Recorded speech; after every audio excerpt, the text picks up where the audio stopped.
Hi guys, welcome back to Tashida's Lit Lounge where literacy is lit. Today we are reading chapter 10, Pressure of Junie B. Jones.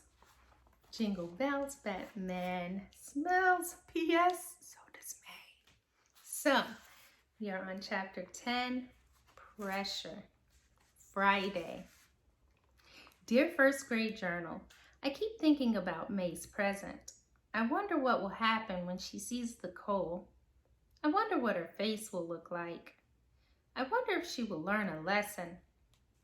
I wonder if Santa will be proud of me. That is all the things I am wondering. Your friend, Junie B, first grader. Just then I felt a poke. It was May. Are you getting excited, Junie Jones? I'm getting excited, she said. Lenny heard her. Me too, he said. I'm getting excited too. Herb and Jose both nodded their heads. Me too, they said together. May squirmed and bounced around in her seat. She was acting like a regular kid. Having a secret Santa makes you feel like you have a best friend, she said, very giggling. Right, Lenny, huh? It makes you feel like you have a best friend, doesn't it? Lenny looked funny at her. But I do have a best friend, May, he said. My best friend is Jose. Jose smiled. Back at you, Len, he said. Herb pointed at me. And my best friend is Junie B, he said. I poked him very fun. And my bestest friend is Y-O-U, Herbert. Just then, May stopped bouncing and squirming, and her face lost all its happy. Oh, she said real soft. Right. Her shoulders slumped a little bit. Well, anyway, that's what it makes me feel like, she said. Having a secret Santa makes me feel like I have a best friend too. After that, all of us sat there very still.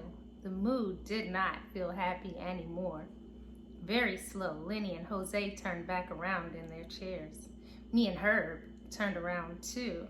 We didn't talk again. We just sat there and waited for Mr. Scary to call our names. Finally, he called Jose, and then Lenny. May started to get excited again. I heard her whispering to herself, "It's almost my turn. It's almost my turn. It's almost my turn." Just then, Lenny came back from the gift table and May sprang right up. Me, it's time for me, she hollered. Then she grabbed her gift bag and she ran back to Mr. Scary. Pretty soon, it would be my turn, too. I picked up my gift shop bag and I peeked at the coal. My stomach felt a little bit sickish at the sight of it. I wonder if Santa's stomach feels sickish before he gives children coal. May skipped back to her chair and she started singing, Frosty the Snowman. I closed my ears and I tried not to hear her being happy. Finally, Mr. Scary called my name. Junie B, he said. My heart pounded real hard. I picked up my gift bag and walked to the back table. Mr. Scary winked at me. Do you need any help? He asked. I shook my head real fast. No, I said, no help. No, thank you. No help, Mr. Scary. I can do this all by myself. My hands felt sweatish and clammish. I wiped them on my skirt. Then I waited very patient for my teacher to walk away. After he was gone, I picked up May's gift sack and I held it in my hand. It was the beautifulest sack on the table. It was covered with shiny gold stars and sparkly red glitter. Plus also, there were beautiful green bows all over the sides. I did a gulp. I wondered how it would look with the black coal inside it. I wondered if May would be sad when she saw it. I did another gulp. I wondered if she would stop singing Frosty. Just then, I heard my name again.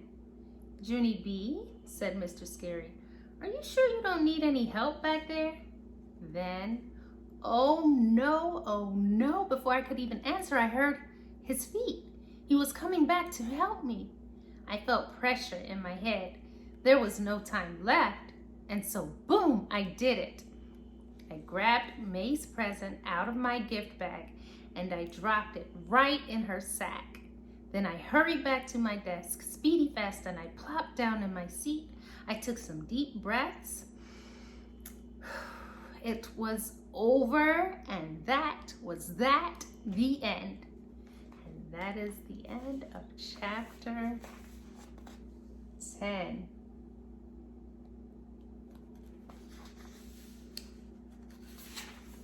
Chapter 11, May's Big Surprise.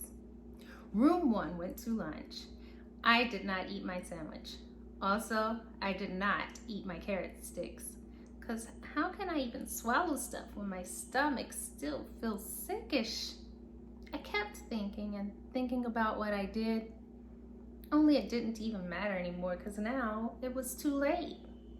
After we got back from lunch, Mr. Scary put on a Santa hat and he passed out cake and cookies and punch. Plus also, he gave everyone a candy cane. After that, he went back to our gift sacks and he folded their tops shut.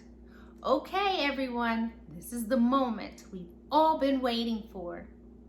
Ready for me to deliver the Secret Santa gifts? He said. Ready, hollered Room 1. Mr. Scary smiled. When I give you your gift sack, please keep it on your desk, he said. Then, when everyone has their sack, we will open them all together. May jumped up and clapped. That is a deal, mister, she said real silly. Then she sat back down and she sang Frosty some more. And all of Room 1 started singing with her. Except not me, because I still did not feel cheery about what I did and there was nothing I could even do about it. Pretty soon Mr. Scary handed May her sack.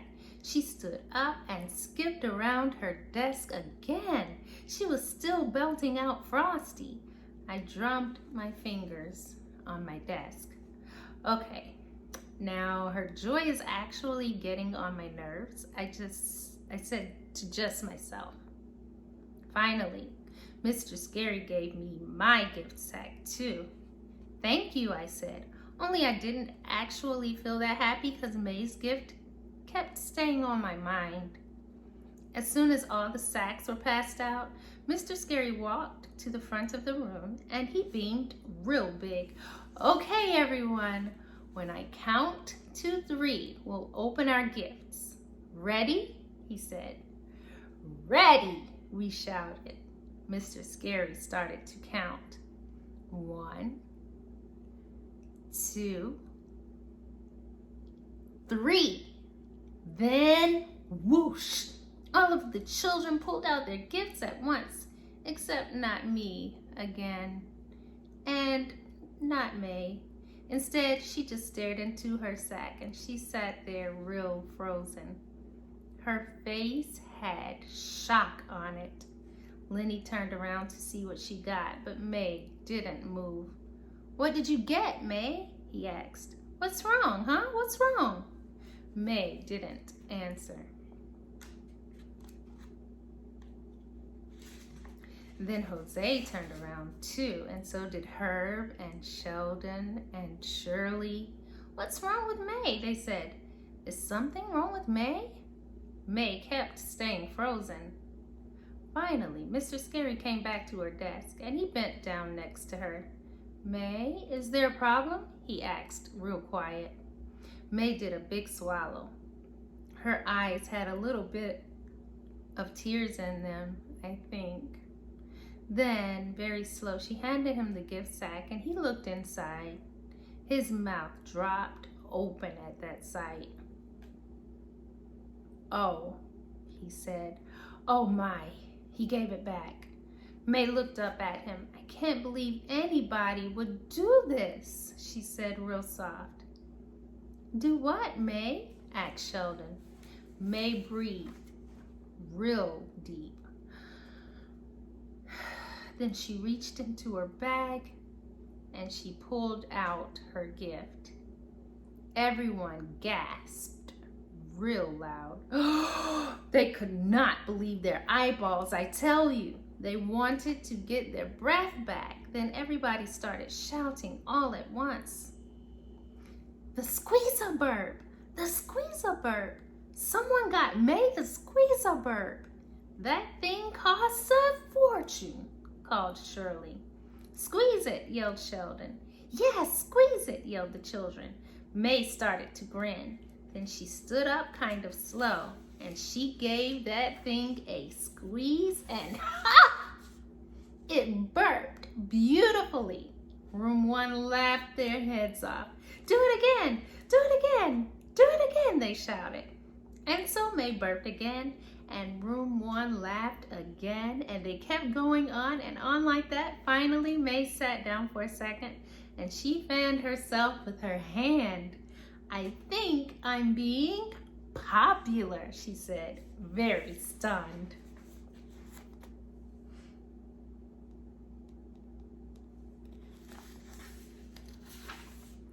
Then she quick stood up again, and she skipped around the room, and she kept on squeezing her burp.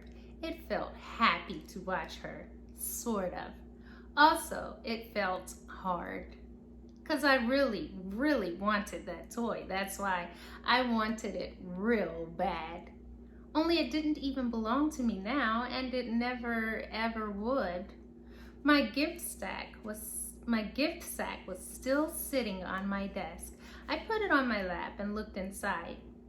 Crayons, I said, very surprised. My Secret Santa bought me brand new crayons? Who even knew that I needed these things? All of room 1 turned around at once. Everyone, they said. I opened the box and breathed their new crayon smell.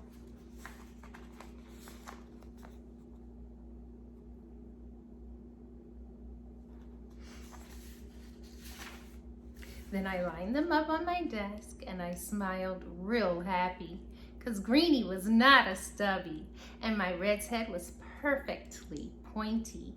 I smiled even bigger. Then I drank some punch and ate a cookie. My stomach felt better now. Pretty soon, May skipped back to her desk and she fanned herself again. Woo, being popular really gets you tired, she said. Right, Junie Jones, right? I looked back and nodded. Right, I said kind of quiet. After that, May sat down and both of us ate our cake and we licked our candy canes. It was very peaceful of us.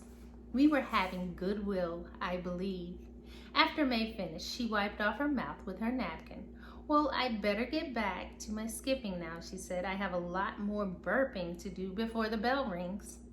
She jumped up from her chair, but instead of skipping away, she just stood there with the Squeeze-A-Burp and she smiled at me. Then, all of a sudden, she reached across the aisle and she put it on my desk. Want to try it, Junie Jones? She said. Want to do a burp? I raised my eyebrows, very shocked. Really, May? No kidding? You would really let me do that? Then, before she could change her mind, I quick picked it up and I squeezed that thing as loud as I could. And wowie, wow, wow, it was the biggest burp of the day. May clapped and clapped. Ha, that was a good one, Junie B, she said. You did good. The words floated inside my head. I smiled. I did good. After that, May picked up her toy and she started to skip away. Then, whoa, hold the phone. It hit me like a brick. I jumped up and I grabbed May's arm. Wait a second, May, did you just say my bee, I asked? Because I really thought you said my bee just now. I'm almost positive you did, in fact. May tapped on her chin. Really?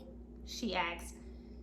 I said, "You're B? That's funny." Then she did a little smile and she skipped away. I sat there a second, then my whole face got happy. Only I don't even know why, because I still really wanted that squeezer burp, I tell you. And so how come I felt so good inside? Maybe when I got home from school, Philip Johnny Bob would help me figure it out. But for right now, there was only one thing I was really, really hoping for.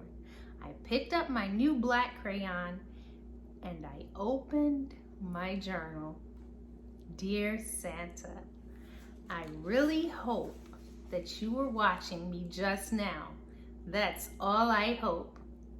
Love, Junie B, and she crossed out first grader and put giver. P.S. You don't happen to have an extra squeezer burp up there, do you? Peace and goodwill. Amen.